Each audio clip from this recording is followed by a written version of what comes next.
கதையின் பெயர் உடைந்த பொம்மையும் பூட்டிய கதவும். ஒரு நாள் இரவு அரவிந்த் தனது நண்பர்களுடன் காட்டுப்பகுதிக்கு அருகில் உள்ள ஒரு பழைய பங்களாவிற்கு சென்றான். அந்த பங்களா பல ஆண்டுகளாக பூட்டப்பட்டு இருந்தது. அதை பற்றி பல பேய்க் கதைகள் உலவி வந்தன. நண்பர்கள் அனைவரும் தைரியசாலிகள் என்று தங்களுக்குள் பேசிக்கொண்டு அந்த மர்மமான பங்களாவின் கதவை திறந்து உள்ளே நுழைந்தனர்.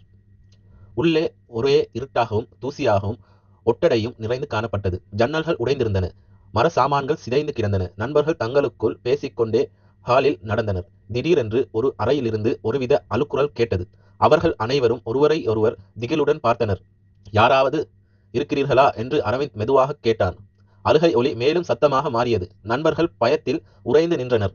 மெதுவாக அந்த அறையை நோக்கி சென்றனர். அறையின் கதவு லேசாக திறந்தது. அரவிந்த் கதவை திறந்தபோது அங்கே ஒரு பழைய பொம்மை தரையில் கிடந்தது. அந்த அழுகை ஒலி அந்த பொம்மையிலிருந்து தான் வந்தது. அது ஒரு உடைந்த பொம்மை. அதிலிருந்து வந்த ஒலி ஒரு பழைய ரெக்கார்டிங்.